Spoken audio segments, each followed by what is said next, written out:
Hip replacements are relatively uncommon in people under 65, but that generally places the age range at 40 to 50. Now imagine being a kid and needing a hip replacement. That's rare.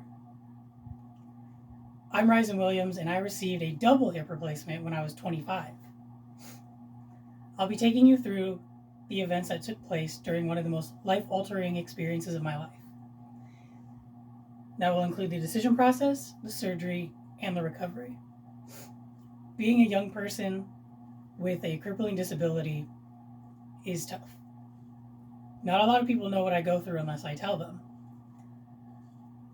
So let's begin with a little bit of a backstory that leads up to the decision to get my hips replaced.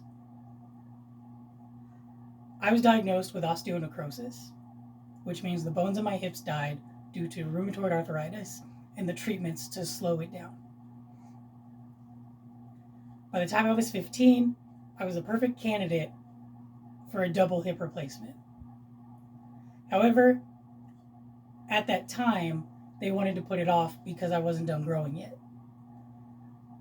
But also because when you get a hip replacement, about 20 years down the road, you have to get them replaced again because they wear out.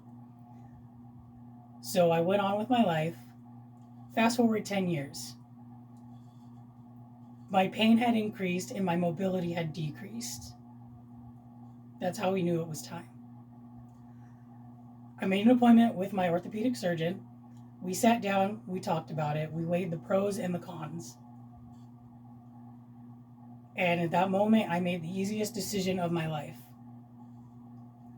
That yes, I wanted to go through with this, it was time. So that leads us to the surgery day. I go to the pre-op waiting area, check in, see my name on the OR board, and I wait to be called back. Surgery was delayed an hour. It was the longest waiting period of my life. But I was excited. I was over the moon at the start of something new, the start of the rest of my life. So I went in.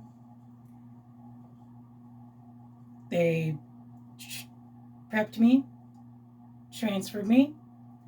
I went to sleep. I woke up, and a sense of relief washed over me. This was the start of my new life. I took my first steps on my new hip at 1 o'clock in the morning to the bathroom. But that was the most exciting trip to the bathroom I have ever taken. That's when the recovery started. I did a few days of physical therapy. I was sent home, and we scheduled the second surgery. The recovery was slow, and there were a few setbacks. I had to relearn basic movements that I had not used in 10 plus years.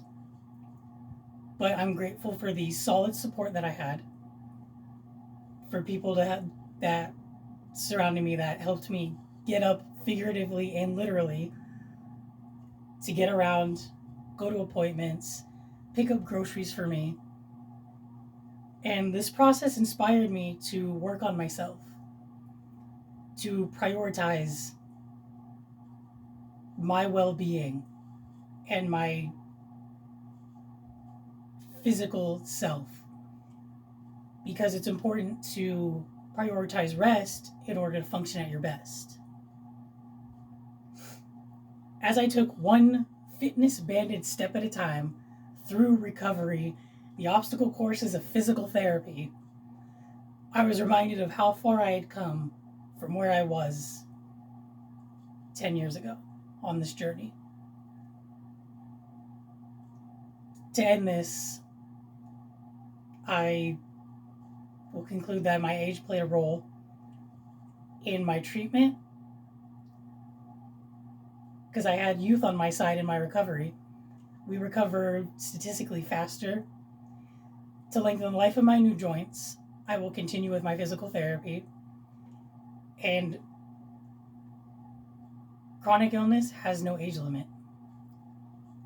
You will also set off every metal detector.